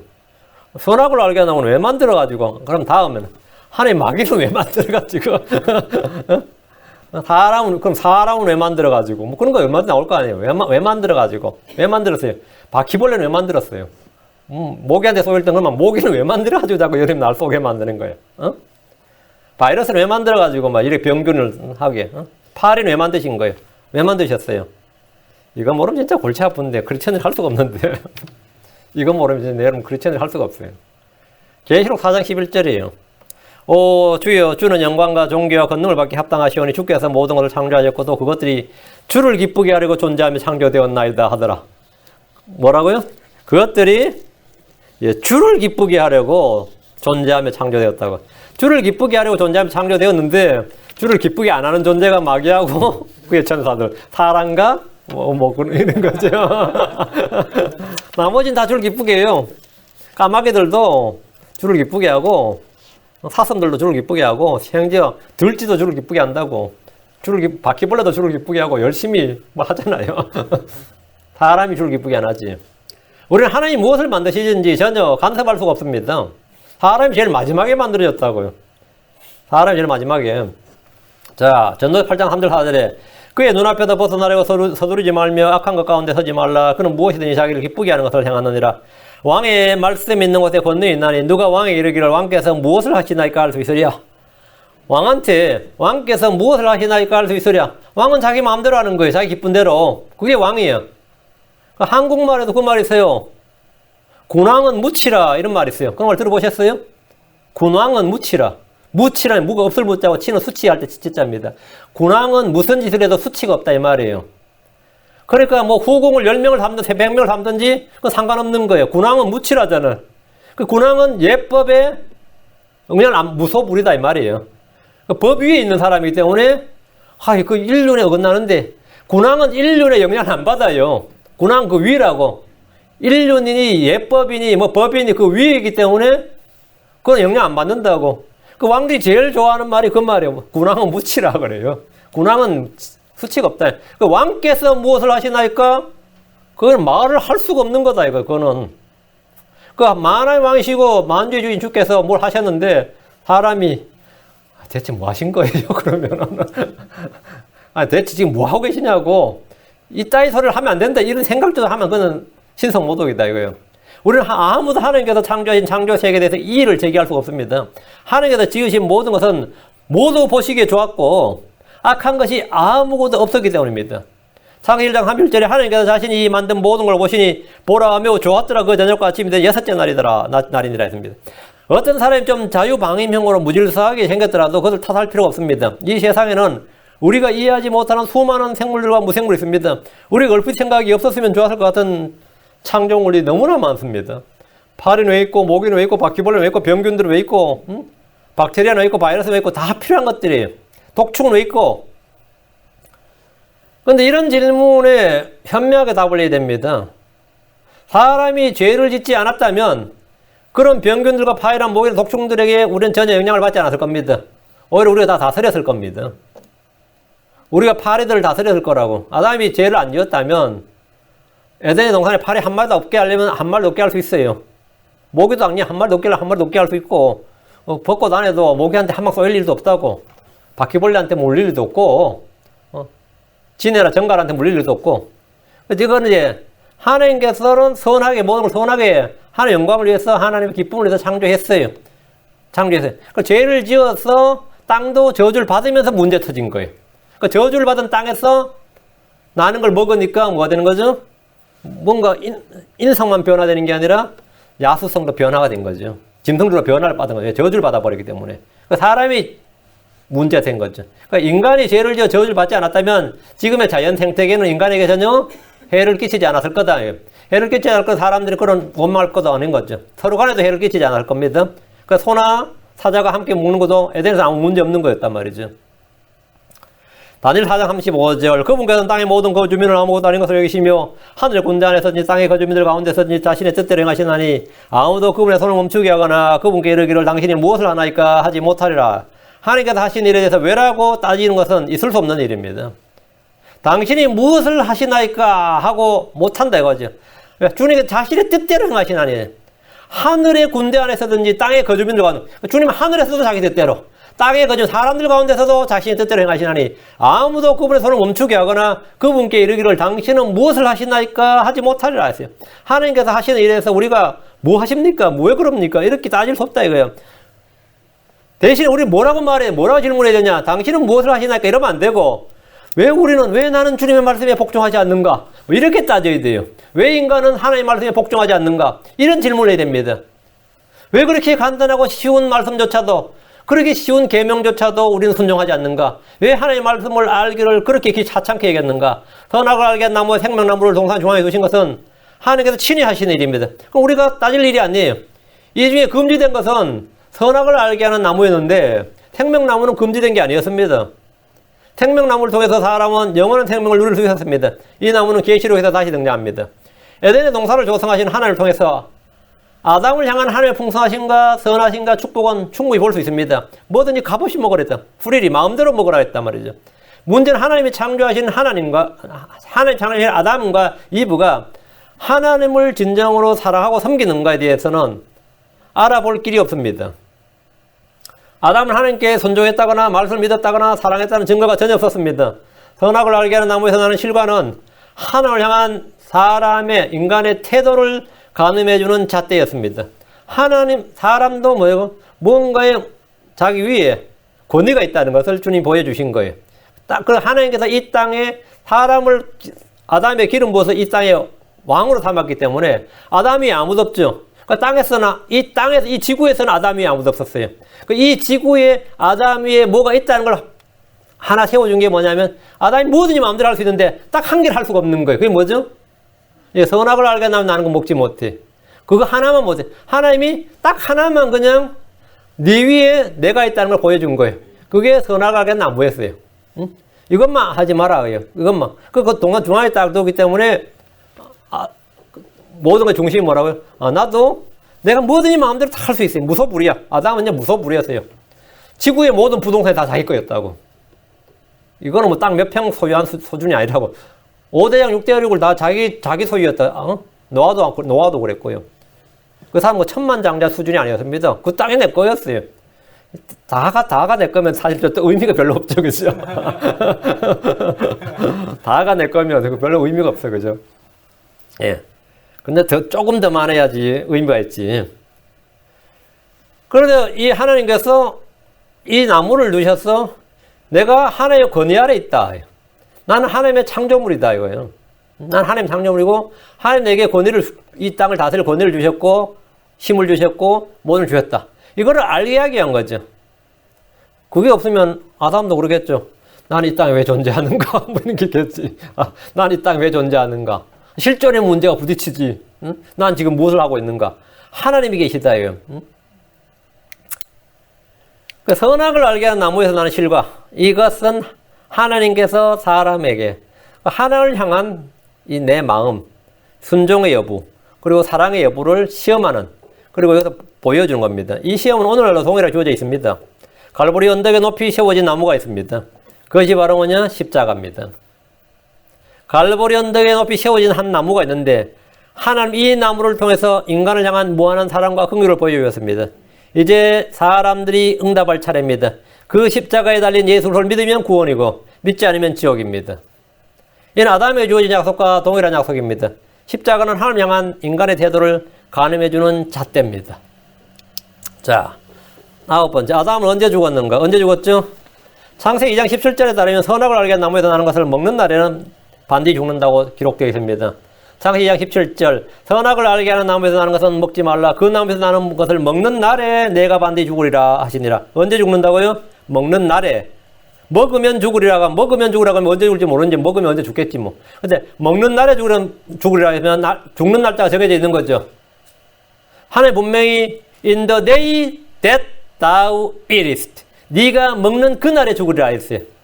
네가 먹는 그날에. 죽는 날짜를 딱 명시해 주셨습니다. 아담이 살다가 이제 그만 살고 싶으면 뭐 하면 되죠? 예, 선악을 나무 하나 따먹으면 돼. 그럼 그날 죽는 거예요. 이제 그만 살고 싶다. 그러면 그거 먹으면 돼요. 근데 창세기 5장 5절에는 아담의 전생에는 930년이었으며 그가 죽으니라 이래 있죠. 먹는 날에 죽는다는데 930년을 살아요. 이 둘은 모순입니까? 어떻게 답을 하시겠어요? 모순 아니죠. 우리는 이런 모순처럼 보이는 구절을 해결하기 위해서 이게 이제 성경 해석법이 나오는 거죠. 이 모순처럼 보이는 구절들 아니면 난제로 보이는 구절들 또 여러분이 좀 이상하다 싶어 이런 구절들을 해석하기 위해서 사람들에게 뭐 달려갈 필요도 없고요. 학자들의 도움도 필요 없고 하나님 말씀 그 자체를 계속 탐구하면 됩니다. 그래도 안 된다 싶으면 어떻게 하라고요? 말씀 침내기와 거기 질문과 답변란에 찾아보면 돼. 그래도 안 된다 싶으면 저한테 메일을 남겨요. 카톡을 주거나, 그냥, 진짜로, 제가 그냥 하는 말이 아니고, 저기 한국에 어떤 성경학교 신학교가 있거든요. 신학교가 있어요. 토요일마다 하는 신학교가 있는데, 거기 신학교 강의하시는 목사님들이 있어요. 질문사항이 있으면 말씀 침내교에 그 질문과 답변란을 보라고. 거기에, 그리고 모르는 거 있으면 거기에 그 방명록에 질문해 놓으면 답이 온다고. 그럼 답이 와요, 보통. 요즘 제가 바빠서 빨리 못하지만 옛날에는 24시간 안에 답을 다 해줬어요. 성도 더 없을 때는요, 몇 분 안에 답 다 해줬어요, 몇 분 안에. 그때가 좋았죠. 지금은 좀 늦을 수가 있어요. 어떨 때 제가 까먹어 볼 수가 있고. 또 어제 모르겠다 싶으면 질문하세요. 먹는 날에 죽으리라 했죠. 930년 살았다잖아요. 이것은 하나님 지으신 사람의 구조를 좀 알아야 됩니다. 사람은 영과 혼과 육으로 구성되어 있습니다. 아담이 선악과를 먹는 순간에 죽은 것은 뭐죠? 영이었습니다. 930년을 살다가 죽은 것은 뭐였죠? 몸이었습니다. 혼은 불멸입니다. 성경은 우리 몸이 아닌 영이 죽었음을 분명히 말해줍니다. 그럼 어떻게 알죠? 에베소 2장 1절 5절. 또한 그분께서 범법과 죄들 가운데서 죽었던 너희를 살리셨도다. 범법과 죄들 가운데서 죽었던 너희를 했죠. 범법과 죄들 가운데서 죽었다. 우리는 지금 살아있는데 죽었다. 이 세상 예수 안 믿는 사람 다 범법과 죄들 가운데 죽은 사람들입니다. 2장 5절. 죄들 가운데 죽었던 우리를 그리스도와 함께 살리셨고 너희가 은혜로 구원을 받은 것이니라. 구원받은 건 뭐죠? 죽었던 우리가 살아난 거다 말이죠. 죽었던 우리가 살아난 거예요. 우리가 몸이 죽었다 산 건 아니죠. 몸이 죽었다 산 건 아니지. 반면 몸의 죽음도 나와요. 히브리서 9장 21절에 한 번 죽는 것은 사람이 정하신 것이요 그 뒤에 심판이 있으리니. 그래서 한 번 죽는 것은 뭐죠? 몸을 말하죠. 사람은 한 번 죽는다 이거죠. 영의 죽음과 몸의 죽음에 대해서 이해한다면 이 둘은 완벽하게 조화를 이루는 말씀이지 모순이 아니라는 결론을 얻을 수 있습니다. 성경은 육신의 죽음 외에 다른 죽음이 있다는 걸 말씀해 주십니다. 디모데전서 5장 6절에 쾌락에 빠져 사는 여자는 살아있으나 죽었느니라. 쾌락에 빠져 사는 여자는 뭐라고요? 살아있으나 몸은 살아있어요? 죽었느니라. 예. 죄 가운데 범법 가운데 허물 가운데 죽었느니라 이 말이에요. 누가복음 9장 60절에 예수님께서 그에게 이르시되 죽은 자들이 자기들의 죽은 자들을 장사 지내게 하고 너는 가서 하나님의 왕국을 선포하라. 예수님이 제자로 불렀는데 이 제자로 불렀던 이 사람이 주님의 초청에 응답을 안 하고 내 아버지를 장사 지내게 하고 장사 지낸 후에 주를 따르겠다 하니까 주님께서 죽은 자들이 자기들의 죽은 자들을 장사 지내게 하라. 앞에 죽은 자들이 뭐죠? 예, 죄와 허물과 범법과 죄를 가운데 죽었던 그들이 죽은 자들이 자기의 죽은 자들, 그 자들 가운데 육체가 죽은 자들을 뭐라고요? 장사 지내게 하라고. 네 아버지가 죽으면 아버지 장사 지낼 사람 죽은 자들이 그걸 장사 지내게 하고 너는 뭐라고? 하나님의 왕국, 너는 가서 하나님의 왕국을 선포하라 이렇게 말씀하셨어요. 죽은 자들이 자기의 죽은 자를 장사 지내는 겁니다. 지금 우리가 지금 뭐 여기 묘지들 많죠? 묘지들 많은데 여러분 뭐 묘지 사놨어요? 내 주변에 묻힐 묘지를 사놨어요? 나도 하나 사놔야 되나 그렇게. 요즘 광고 많이 하대요. 요즘 사면 좀 싸다 뭐 이렇게. 그래가지고 양지 바른 곳에 사면 좀 더 비싸고 뭐 양지 바른 곳에 사면 좀 더 비싸고. 아이고 캘리포니아 어디 묻힐 거 생각하면 좀 아득하긴 아득하죠. 예. 어쨌든 간에 죽은 자들로 하금 죽은 자를 장사 지내게 하라 했어요. 두 개의 죽은 자들이 나오는데 영이 죽은 자들과 육신이 죽은 자들입니다. 윌슨의 잠언이라는 책에 이런 기사가 나와요. 윌슨의 잠언이라는 책은 제가 좀 구해다가 우리 교회에 좀 읽혔으면 좋겠어요. 거기는 아주 이런 예화들이 굉장히 많이 나와서 아주 좋은 책이에요. 제가 한번 구해볼게요. 수십 년간 연구차를 모은 운전기사가 있었습니다. 연구차. 그럼 목사님들이 인도하는 장례 예배를 거의 매일 보았기 때문에 직업이 연구차를 모으니까 장례 예배를 거의 매일 보았기 때문에 익숙하죠 아주. 교회의 장례식에 너무 익숙한 거예요. 근데 자기는 예수를 안 믿었어요. 그냥 주어들은 성경 구절만으로도 목사님들이 장례식 설교가 거의 비슷하잖아요. 거의 다 외워져 있죠. 그 주어들은 성경 구절만으로도 삶과 죽음과 구원과 천국에 대한 이야기를 다 알고 있었습니다. 그날도 이제 연구차를 몰면서 장례 예배를 마치고 이제 돌아오는 길에 운전사 뒤에 목사님 타고 있었어요. 그 목사님하고 이제 돌아오는 게 이야기를 하게 되죠, 운전사하고. 그러니까 이 목사님이 예수님께서 그에게 이르시되, 마태복음 8장 22절에 예수님께서 그에게 이르시되 나를 따르라. 또 죽은 자들이 자기들의 죽은 자들을 장사 지내게 하라 하시니라. 이렇게 말씀하셨는데 이게 무슨 말인지 아십니까? 이렇게 운전사한테 말했어요. 죽은 자들이 자기들의 죽은 자들을 장사 지내게 하라 이랬어요. 운전사 이 말 딱 들으니까 죽은 자들이 자기들의 죽은 자를 장사 지내. 맨날 이 사람 장사 지내는 사람인데 너무 당황스러워서 성경에 그런 말이 없다고 주장했어요.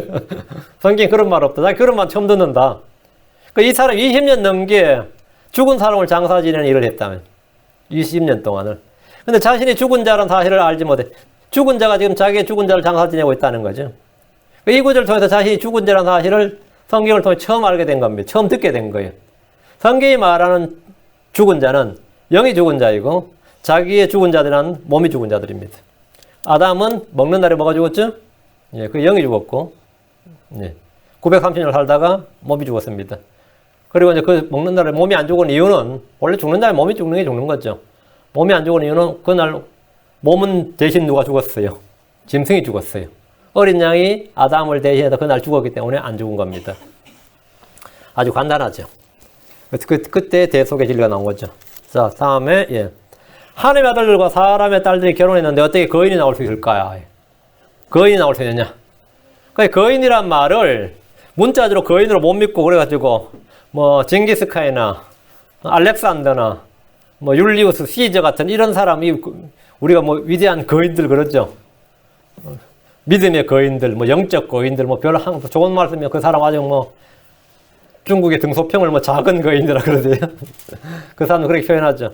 그리고 위대한 사람이란 뜻이다. 이런 식으로 이해를 해버리면 하나님의 아들들과 사람의 딸들이 결혼했는데 이런 식으로 이제 거인이 나왔다는 얘기예요. 그래 개혁성에 용사가 나왔다고 번역되어 있던 거야. 개혁이 뭐랬지? 네피림? 네피림이가 용사인가 모르겠네. 네피림인가요? 하나님의 아들이 누구인지 알면 간단히 해결됩니다. 이들은 홍수 이전에도 있었고 홍수 이후에도 있었습니다. 이들은 다윗에 의해서 이제 모조리 다 죽습니다. 신약 성경에서 하나님의 아들들은 예수 그리스도를 영접한 사람들입니다. 그러나 이 아들들은 현재까지 아들로 입양되었지만 실제로 아들의 모습을 하고 나타나지는 않습니다. 로마서 8장 19절에 창조물이 간절히 기대하며 기다리면 하나님의 아들들이 나타나는 것이니라. 우리가 하나님의 아들들인데 하나님의 아들들로 나타난단 말이죠. 그러면 하나님의 아들의 형상, 그 몸을 입어야 되는 거죠. 하나님의 아들들은 천년왕국 동안 그리고 그 이후로 나타날 겁니다. 반면에 창세기 6장에는 하나님의 아들들이 이미 지상에 나타나 있습니다. 이들은 욥기 38장 7절에 언급된 천사들입니다. 하나님의 직접적인 피조물을 걸어서 하나님의 아들들이라고 한 예는 아담에게도 찾아볼 수 있습니다. 누가복음 3장 38절에 아담을 하나님의 아들이라 했습니다. 아담은 하나님의 아들이었느니라. 그러니까 천사들이 하나님의 아들이었고 아담이 하나님의 아들이었고 구약에서는 누가 하나님의 아들이죠? 이스라엘이 하나님의 아들이에요. 예, 이스라엘이 하나님의 아들이고 이스라엘이 민족적으로 하나님의 아들이고 다음에 신약에서 크리스천이 하나님의 아들이에요. 그리고 하나님의 독생자 The Son of God 할 때는 뭐죠? 예수 그리스도죠. 성경에 하나님의 아들이 5번이 나옵니다. 이 5개를 왜 다 그럼 다 하나님의 아들이라 부르죠? 예, 얘들은 땅을 소유하는 자들입니다. 하나님께서 땅의 통치권을 부여하면 하나님의 아들들이라 불리는 거예요. 그 천년왕국에서 이스라엘은 땅을 소유하게 되죠. 그럼 하나님의 아들들이라 불리는 거죠. 아담은 땅을 소유했으니까 하나님의 아들이 맞죠. 천사들은 언제 땅을 소유했죠? 지금 아니죠. 이전 세상에서. 그래서 하나님의 아들이라 불러요. 천사를 왜 하나님의 아들이라 부르는지 알겠죠? 천사는 그래서 하나님의 아들이라 부릅니다. 이거는 재창조의 진리를 모르면 이해가 안 되는 겁니다. 우리를 왜 하나님의 아들이라 부르죠? 예, 하나님께서 우리에게 땅을 소유할 수 있는 권한을 준단 말이에요. 그래서 하나님의 아들들이 되는 권능을 주었다 이렇게 말하는 거예요. 그런데 이게 이제 이해가 안 되니까 어떻게 이해를 하냐면 가인의 하나님의 아들이 가인의 아들 하면 안 되니까 셋의 아들이겠구나. 셋의 아들을 하나님의 아들. 가인의 사람의 딸은 가인의 딸들 이렇게 해석하는 거예요. 야, 그 더 이해하기 어려운데. 가장 흔한 주석이 그거예요. 경건한 셋의 후손들을 그리고 사람의 딸들은 불경건한 가인의 후손들이란 거예요. 그렇게 결혼하면 거인이 나오는 거예요. 그럼 크리스천하고 넌 크리스천 결혼 다 막 시켜야지 거인 나오게. 그 말 같지 않은 소리를 해야 되는 거죠. 유대인하고 이방인을 막 결혼시켜야지. 그럼 뭐 해야 되는 거예요? 거인들 나오게. 말도 안 되는 소리죠. 그래서 그렇게 결혼해서 태어나서 하나님의 아들들이 될 일도 없고, 그들이 하나님의 아들 그게 말이 안 되고요. 더욱 중요한 것은 사람과 사람이 결혼해서 거인이 태어나는 법은 없습니다. 천사는 성이 없고 결혼할 수 없다는 주장이 이제 또 그나마 좀 많이 하죠. 그건 성경적 주장이 아닙니다. 마태복음 22장 30절에 이는 부활의 때에는 사람들이 장가에도 시집가에도 아니하며 하늘에 있는 하나님의 천사들과 같기 때문이라. 부활의 때는 누가 같다고요? 하늘에 있는 하나님의 천사들과 같다고요. 하늘에 있는 하나님의 천사들은 장가가에도 시집가에도 안 와요. 그러면 장가고 시집가는 천사들은 누구죠? 예, 자기 처소를 벗어난 마귀의 천사들이었습니다. 마귀의 천사들이었어요. 그 하늘에 있는 이란 말 빼면 안 됩니다. 창세기 6장에 있는 하나님의 아들들은 이 땅에 내려온 천사들, 유다서 1장 6절에 나옵니다. 하늘에 있는 천사들이 아닙니다. 땅에 내려온 천사들이었어요. 성경에 등장하는 모든 천사는 다 남자고 날개가 없습니다. 이들은 생식 능력을 갖추고 있으며 앞으로 마지막 때에 다시 사람의 딸들을 취할 겁니다. 다시 마지막 때에. 그러니까 새와 진흙이 섞인 같이 이게 다시 한번 재현될 겁니다. 이것은 이상한 일이 아니라 어려운 건 아니에요. 믿기 어렵지 좀. 자, 11번째, 하나님은 후회하실 수 있는가? 예. 하나님께서 절대로 후회함이 없다. 이렇게 돼 있는, 리펜트할 일이 없다고 돼 있는데, 성경에 보면 후회한 일이 몇 번 나오죠. 못 수리되지 않느냐, 이거죠. 이거는 후회한다는 뜻, 리펜트는 뜻만 알면 간단히 해결됩니다. 창세기 6장 6절 7절에 주께서 땅에 사람 만드신 것을 후회하시고 또 이로 인하여 마음에 근심하시며 이르시되 내가 창조한 사람을 지면서 멸하되 사람과 짐승과 기는 것과 공주의 날짐승까지 다 그리하리니 이는 내가 그것들을 만든 것을 후회하기 때문이라. 우리 성이 후회한다 이렇게 있어요. 그러다 이 흠전역 5판인가 6판에서 슬퍼한다로 이게 어떻게 또 어디서 나왔는지 repent입니다. repent. 그래서 제가 또 누가 교회를 하면서 누가 또 주장을 해가지고 그렇게 한 것 같은데 후회한다 또는 회개한다로 해야죠. 일관되게 번역을 해야죠. 사무엘상 15장 11절에도 내가 사울을 왕으로 삼은 것을 슬퍼하노니 내가 사울을 왕으로 삼은 걸 후회하노니지. 이는 내가 그가 나를 따른 것에 돌이켜 내 명을 수행하지 아니하였음이라 하시니라. 이에 사무엘이 근심하여 온 방을 주께 부르짖으니라. 그러나 곧이어 아래 사무엘은 뭐라고 그랬냐면 사무엘상 15장 29절에 또한 이스라엘의 힘이시는 거짓말하거나 뜻을 돌이키지 아니하시리니 그분은 사람이 아니시므로 뜻을 돌이키지 아니하시나이다. 뜻을 돌이키지 않는다잖아요. 그래서 또 우리가 성경 보다 보면 뭐죠? 너희는 내게로 돌이키라. 그래 나도 너희에게로 돌이키리라 이랬다. 그럼 뭐 성경이 모순이냐 이거죠. 모순처럼 보이죠. 우리말로 회개나 또는 후회라고 번역된 이 리펜트는 사람이 할 때는 일반적으로 잘못이나 죄나 오류로 인해 빚어진 결과나 행위에 대한 것이고 단순히 마음을 돌이킨다 이거예요. 그래서 이 리펜트니까 다시 한번 생각하다. 하나님은 죄를 짓거나 악을 행하시지 않기 때문에 그런 점에서 회개하거나 후회할 일이 없어요. 하나님께서는 한 번도 누구에게 I'm sorry 할 일이 없다고요. 주님 어떤 사람에도 excuse me 할 일도 없고 주님 누구에게도 thank you 할 일도 없어요. 사람들은 후회할 일이 많죠. 회개할 일도 많고. 하나님께서는 사람들이 행한 죄를 보실 때 이들에 대해서 징계하거나 심판하시는데 거기에 대해서 후회를 하십니다. 사람에 사용될 리펜트는 악을 건절하고 돌이키는 것을 의미하고 하나님이 하시는 후회는 오래 참으심의 끝을 말합니다. 오래 참으심의 끝을 말해요. 그래서 주님께서 뜻을 돌이키는 것은 징계나 하나님께서 처음에 하고자 했던 그것을 끝. 긍휼을 베풀려고 했다가 죄를 지어. 그럼 심판을 내리셔요. 심판을 내려갔는데 회개를 해. 그러면 긍휼을 베푸신다. 이게 전부 다 리펜트입니다. 주님 그 리펜트를 하신다 이거죠. 다음에 한 가지 더 하고 마치겠습니다. 죄는 함이 지었는데 저주는 왜 가나안이 받았습니까? 예. 창세기 9장에 나오죠. 9장 22, 25절에 가나안의 아버지 함이 자기 아버지의 벌거벗은 것을 보고 밖에 있던 자기 제 두 형제에게 고하매 셈과 야벳이 옷을 취하여 자기들이 어깨에 올려놓고 뒷걸음 쳐 들어가 자기들의 아버지의 벌거벗은 것을 덮었더라. 그들의 얼굴이 뒤를 향하였으므로 그들이 자기들의 아버지의 벌거벗은 걸 보지 아니하였더라. 노아가 포도주에서 깨어나 자기의 작은 아들이 자기에게 행한 일을 알고 이르되 여기 언더라인 자기의 작은 아들이 자기에게 행한 일을 뭐 한다고요? 알고 이르되 자기에게 행한 일입니다. 자기에 대한 about me가 아니라 about unto me예요. 나에 대해서 저놈이 나에 대해서 형제들에게 뭐라고 했다. 나에 관하여 concerning 이게 아니고 about이 아니라 나에게 행한 일을 알아. 노아에게 행한 일을, 노아에게 뭔가를 했다고. 딱 깨어나서 보니까 노아가 아들들이 덮어준 옷을 덮고 이불 삼아 덮고 깨어났는데, 깨어나서 자기의 작은 아들이 자기에게 행한 일을 알았다는 거예요. 누가 일러주지 않았는데. 술 깨나면 알게 돼요. 술 깨면 자기가 술 취해서 자고 있었던 일을 알고, 모르죠. 그냥, 함이 그냥 아버지 술 취해가지고 벌거벗고 자냐면 자기 형들한테 아버지 술 취해서 벌거벗고 잔다 하고 말을 그걸 어떻게 알아요? 그건 모르죠. 자기에게 뭘 했으니까 자기에게 행한 일을 알았다 이 말이에요. 가나안은 저주를 받을 것이요 그의 형제들에게 종이 될 것이니라 하시고, 노아는 왜 포도주를 마시고 술 취한 것 같아요? 예, 아마 노아가 포도원을 갖고 왔다고 그랬죠. 그러니까 노아의 홍수 이전에는 그 포도가 그렇게 있어서 아마 발효가 되거나 포도주가 안 됐을 겁니다. 그러니까 그냥 일만 열매거나 포도즙이었을 거예요. 그러나 노아의 홍수 이후는 기후가 급격하게 변했어요.